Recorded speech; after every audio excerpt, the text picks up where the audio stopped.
Bom, como a gente pode ver aí, vamos iniciar com a primeira lei de Newton, que diz o seguinte, que todo corpo continua no seu estado de repouso ou de movimento em linha reta, certo? A menos que ele seja forçado a mudar aquele estado por forças imprimidas a ele. Então, o que ele quer dizer aqui, resumindo, é o seguinte, gente, ou o corpo está no estado de repouso ou está no estado de movimento. E já vai guardando isso, viu? O movimento não é qualquer movimento, movimento com velocidade constante. Já já a gente vai ver isso aí, tá? E ele continuará esses estados de repouso ou de movimento até que uma força contrária atue sobre ele. Tá? Nós chamaremos isso aqui de estado de inércia. Então, a primeira lei de Newton basicamente é o estado de inércia do corpo. Ou ele está em repouso, ou ele está em movimento, com velocidade constante, até que uma força venha e tire ele desse estado. A gente não pode esquecer de alguns filósofos, né, que antecederam as leis de Newton, que trouxeram algumas reflexões importantes acerca do conceito de força. Segundo Aristóteles, o movimento de um corpo não é um estado natural. Tá? Para que ele ocorra, é necessária a ação de uma força. Então, para Aristóteles, só haveria movimento de um corpo através da aplicação de uma força. Para Galileu, a inércia consiste na tendência natural que os corpos possuem em manter sua velocidade constante. Então, se você pegar Aristóteles, você vê que há um contraponto entre o que Newton falou e o que Galileu propunha. Porém, a gente não pode descartar o pensamento aristotélico em relação ao movimento, porque foi a partir daí que se começa a se preocupar com as causas do movimento, certo? Então, na verdade, pelo que a gente vê na lei de Newton, para um corpo estar em movimento, não é necessário, obrigatoriamente, a ação de uma força. Um corpo, por inércia, ele pode estar em seu estado de movimento sem a necessidade de aplicação de uma força, certo? Vamos ver uma aplicação disso aqui.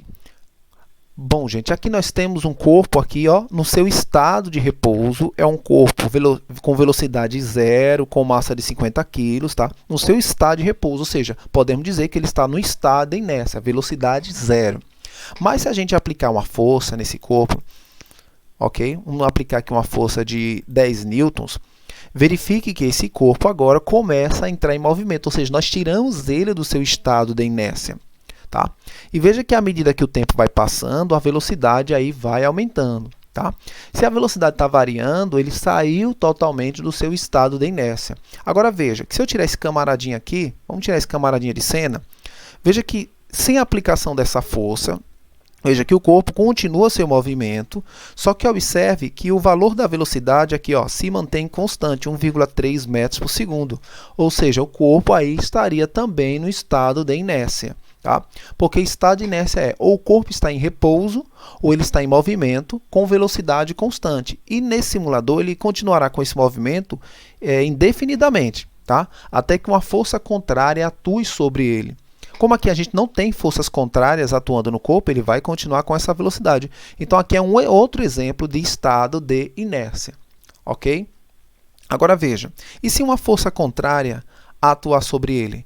Aqui nós temos uma outra situação onde nós temos aqui uma força contrária. Essa força contrária nós vamos estudar com mais detalhes lá na frente, chama-se atrito. Olha, a força de atrito nada mais é do que uma força quando as superfícies estão em contato. Superfícies em contato exercem uma sobre a outra uma força chamada força de atrito. Tá? O atrito nada mais é do que uma força que dificulta o deslizamento de um corpo sobre o outro. E por que dificulta esse deslizamento?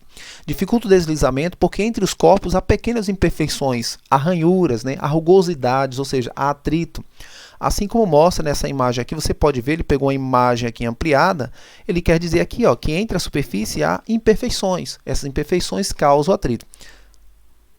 Voltando aqui, ó, no nosso simulador, então a gente pode dizer que há um atrito aqui entre o bloco, tá?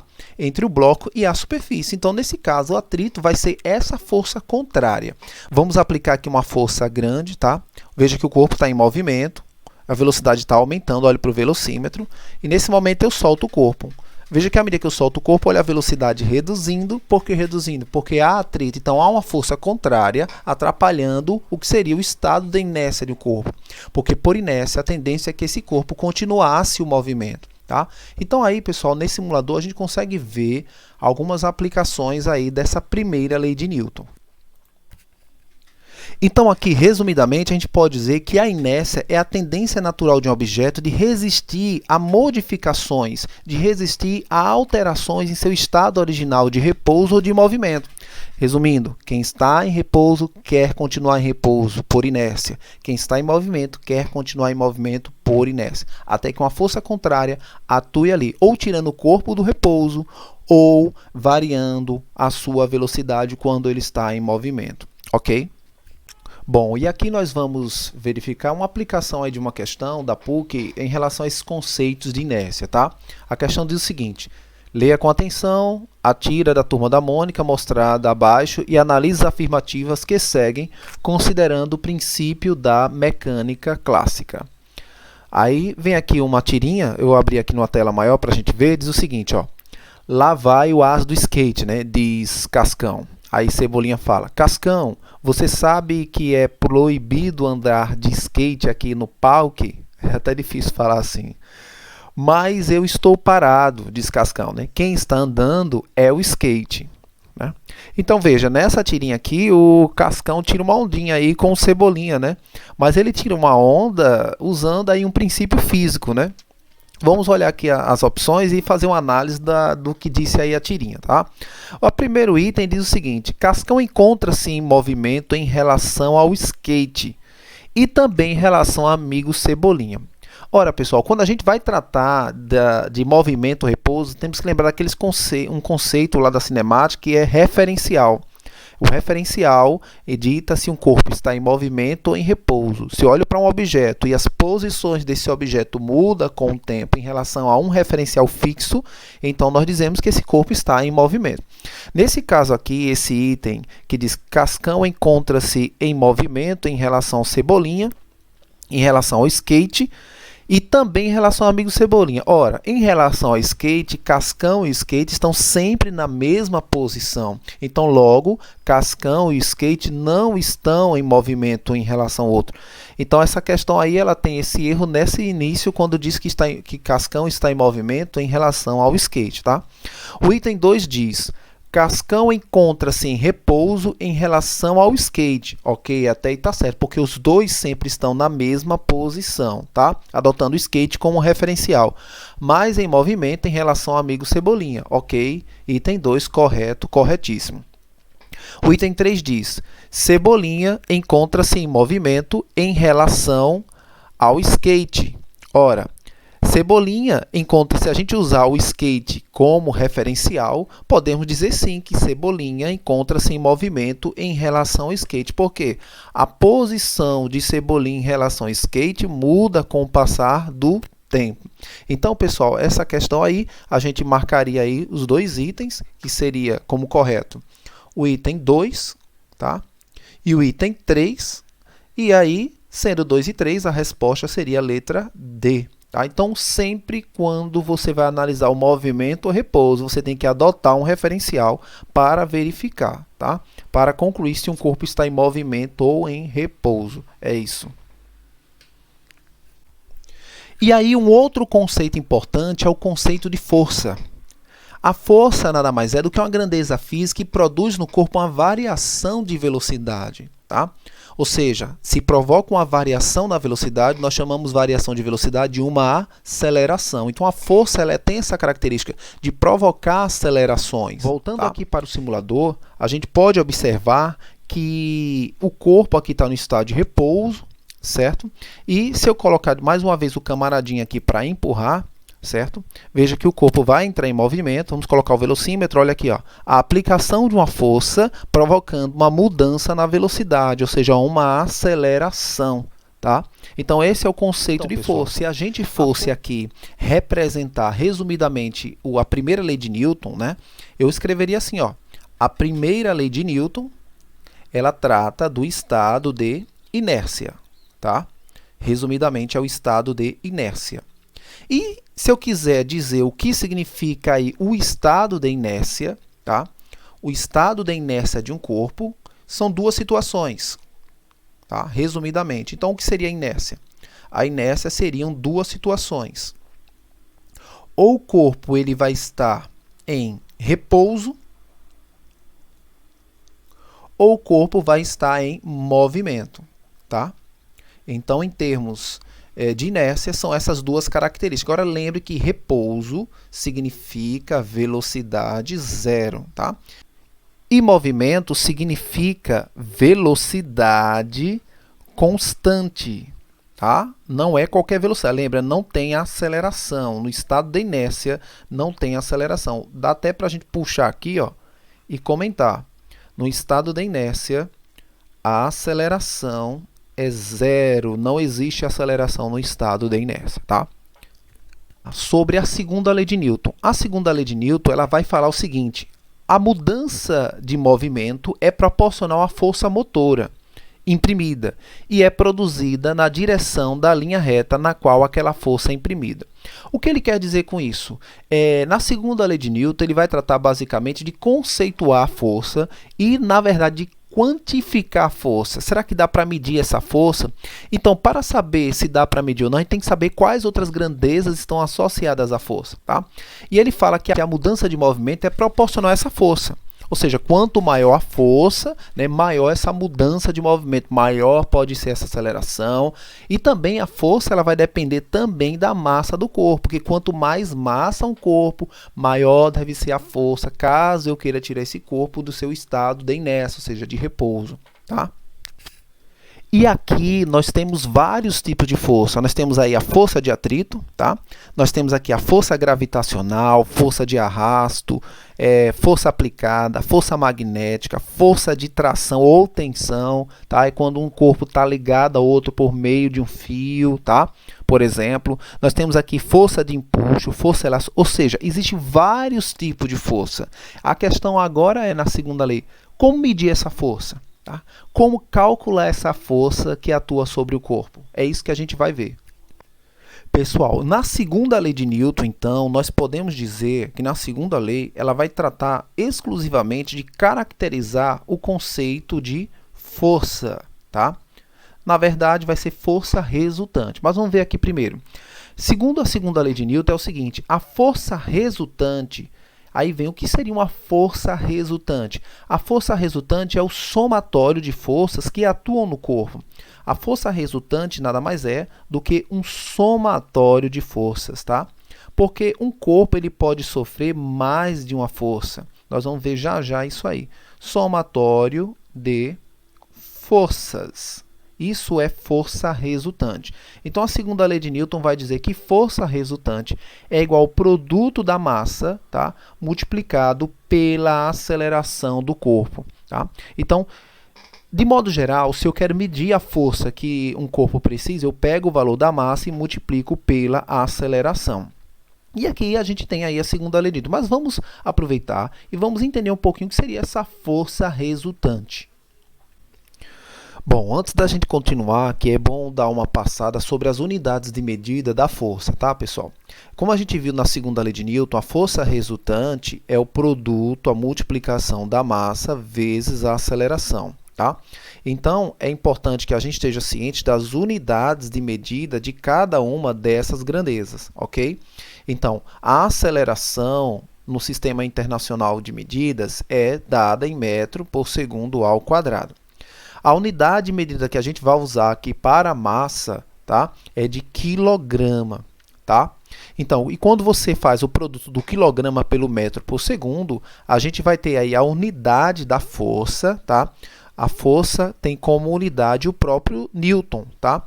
Então, a unidade de medida da força é Newton. Então, sempre que a gente calcula a força, nós vamos medir essa força em newtons. É isso. Então, supondo aqui que a gente tem um bloquinho, tá, de massa, vamos colocar aqui uma massa de 1 kg nesse bloco, tá? Supondo que ele tem uma massa de 1 kg, tá? Só para você analisar essa questão do Newton. E vamos dizer que esse bloquinho aqui está sofrendo a ação de uma força, tá? Vamos representar essa força aqui por uma setinha, tá? É uma força F, tá? Então, veja, se nós temos um bloco, se nós temos um bloco, tá? Então, veja, está sofrendo a ação de uma força. Se nós temos um bloco de 1 kg, tá? E você aplica uma força equivalente a 1 newton, esse bloco vai se deslocar com uma aceleração de 1 metro por segundo ao quadrado. Então, isso significa que 1 newton equivale a um corpo de massa de 1 kg com uma aceleração de 1 metro por segundo ao quadrado. Tá? Então, pessoal, para falar um pouquinho sobre força resultante, vamos usar aqui esse simulador. Observe o seguinte. Veja, eu vou colocar um camaradinho aqui. É aquela velha brincadeira conhecida chamada de cabo de guerra. Então, veja, eu vou colocar um camaradinho aqui. Então, veja que ele aqui, nós podemos dizer que ele está aplicando uma força. E essa força está sendo representada por uma seta, tá? É de 50 newtons, tá? Porque só tem uma força sendo aplicada. Mas se eu colocar mais o segundo camaradinho aqui, nós vamos ter aí, ó, um total de 100 newtons. Então, o somatório das forças será de 100 newtons, tá? Colocando mais um terceiro camarada aqui, vamos lá. Veja que a força para a esquerda é de 200 newtons, então qual é o somatório da força? 200 newtons, então é só somar as três forças. Mas observe que se à medida que eu colocar um camaradinha no sentido contrário, olha só, esse camarada aqui está aplicando uma força de 50 newtons para a direita agora. Veja que você tem 200 newtons para a esquerda, você tem aqui 50 newtons para a direita. Mas no somatório de forças, você tem aqui 150 newtons, ou seja, 200 menos 50. Esta é a nossa força resultante. Tá? Esta é a nossa força resultante. 150 newtons para a esquerda, porque a maior força ainda está para a esquerda. Se eu colocar mais outro camarada aqui, veja que agora para a esquerda nós temos uma força de 100 newtons. Veja que o somatório de força, ou seja, a força resultante vai dar aí 100 newtons, que é a diferença entre 200 e 100. E se eu quiser equilibrar o sistema, olha aí, ó, veja que agora o somatório de forças dá zero, porque as forças opostas são exatamente iguais, tá? E nesse caso, ó, se eu colocar aqui para iniciar o cabo de guerra, ninguém sai do lugar, porque a força resultante aqui está sendo nula. Se porventura eu tirar um camaradinho aqui, ó, veja que o somatório de forças sobe para 100 para a esquerda, tá? Então aí esse é o conceito de força resultante. Então, pessoal, representando aqui o conceito de força resultante, então deu para entender que força resultante nada mais é do que somar todas as forças que atuam no corpo. A gente vai pegar aqui este conceito de força resultante e vai associar aí ao estado da inércia, tá? Então, verifique o seguinte. Veja que a força resultante depende da massa, mas também depende da aceleração. Lembra que no estado de inércia não há aceleração, ou seja, a aceleração é nula, porque ou o corpo está em repouso, ou está em movimento com velocidade constante. Nós podemos dizer que a força resultante no estado de inércia, ela é sempre nula, já que nós não temos a aceleração. Então, é importante isso aí você saber associar, tá? No estado de inércia, não há força resultante.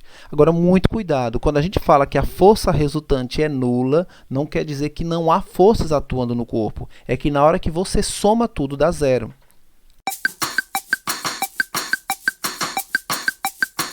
Bom, gente, uma coisa importante é entender a força como uma grandeza vetorial. Até então, a gente tem tratado a força como uma grandeza física comum, tá? Mas, na verdade, a força é uma grandeza vetorial porque ela tem aquelas três principais características de toda grandeza vetorial. Toda grandeza vetorial, ela tem que ter módulo, ou seja, ela tem que ter valor, tá? Então, a força é uma grandeza que tem módulo, tem valor. Ela tem que ter direção, tá? Direção, ou seja, direção é horizontal, vertical. Ela tem que ter sentido para cima, para baixo, para a esquerda, para a direita, tá? Então a força ela é uma grandeza que possui essas três características aqui, tá? Módulo, direção e sentido. E a gente pode representar a força, gente, por uma setinha aqui em cima, tá? Toda grandeza vetorial representa-se com essa setinha aqui em cima, tá? Dando a característica de ser realmente uma grandeza não escalar, em si uma grandeza vetorial, tá? Lembra aqui do cabo de guerra? Olha só, veja que a soma das forças dá zero, então a gente pode dizer que aí é um estado de inércia, mas você não pode dizer que não há forças atuando. Há forças atuando, só que as forças, tá, se anulam, tá? Então aí é um exemplo do estado de inércia.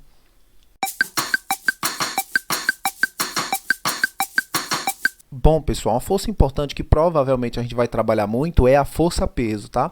A força-peso, ela é exercida por gravidade. Tá? Por exemplo, nós temos aqui uma imagem onde demonstra isso aí. Nós sabemos que o planeta Terra, a Terra, exerce gravidade sobre os corpos próximos a ela. Tá? Essa gravidade ela está sendo representada aqui ó, por uma setinha, por um vetor, que é uma força, tá? Que veja que sempre aponta para o centro da Terra. Seja em qualquer parte que esteja um corpo, existe uma força que atua em corpos próximos à superfície da Terra, que sempre puxa para o centro da Terra.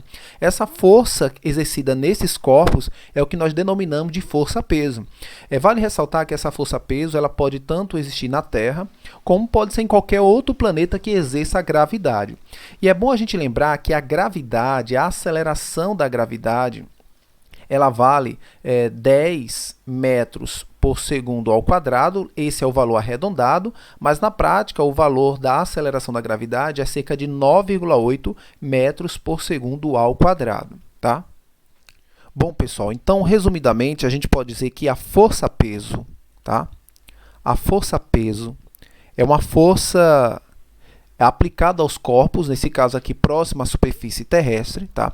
E essa força-peso, ela é determinada, veja só, vimos que a força resultante é igual à massa vezes a aceleração. Então, basta a gente fazer aqui uma associação, tá? Uma combinação dessas grandezas. Nesse caso aqui, nós estamos falando de força-peso, vamos representar pela letra P, tá? Força-peso. Então, nós podemos dizer que a força-peso é igual à massa dos corpos vezes a aceleração. Só que, nesse caso, é a aceleração da gravidade, tá? Então, para calcular a força-peso, é o produto da massa vezes a aceleração da gravidade local. Nesse caso aqui, como a gente está sempre fazendo referência à Terra, nós usaremos sempre o valor de 10 metros por segundo, esse é o valor adotado na maioria dos cálculos, tá? Mas lembrando que tem um valor de 9,8, 6, vários dígitos aí, que é a relação à gravidade da Terra. Então, se você tem, por exemplo, imagine aqui um caso em que eu tenho um corpo de massa, tá? Vamos só brincar um pouco aqui. Um corpo de massa 66 kg. Então, se eu tenho aqui, imagine que esse corpo aqui tem essa massa de 66 kg. Neste caso, o peso desse corpo é dado pela massa de 66 vezes a gravidade. Então, que força? Vamos supor que este corpo aqui fosse o corpo que tem uma massa de 66 kg. Que força ele está sofrendo para ser atraído para a Terra? Bom, neste caso, a força-peso exercida neste corpo seria sua massa de 66 kg multiplicado pela aceleração da gravidade, que é 10, o que daria 660 newtons, porque toda força é medida em newtons. Então, pessoal, é importante que a partir de agora, a gente já falei um pouquinho sobre o atrito, mas não tratei muito, mas falei agora sobre a força-peso, que a partir de agora, toda vez que você tiver uma situação, tá? Imagina aqui um bloco apoiado numa superfície horizontal, vamos colocar aqui uma superfície horizontal, tá? Toda vez que você tiver uma situação desse tipo aqui, tá? É importante que você comece a caracterizar as forças, tá? É importante que você dê característica a essas forças. Então, neste caso aqui, se eu fosse de repente representar que esse corpo está sofrendo a ação de uma força horizontal para a direita, eu represento por uma setinha, uma força qualquer. Mas nunca deixe de observar, de representar agora, no caso aqui, esse corpo, supondo que ele está apoiado na superfície terrestre, tá? Ele sofre agora a ação de uma segunda força que a gente está aprendendo, que é a chamada força-peso. Tá? Então, sempre represente a força-peso nos corpos. Tá? E lembre-se que essa força-peso ela tem o módulo dado pela equação mg, massa vezes gravidade, ela vai ter sempre uma direção e um sentido fixo. Isso é importante. Tá? A direção vai ser sempre vertical, como a gente pode ver aí na representação, tá? E o sentido vai ser sempre para baixo ou para o centro da Terra. Então, essas são as características aí da força-peso. Tá? É uma força cujo módulo é dado pela massa vezes gravidade, sentido vertical e sempre para baixo.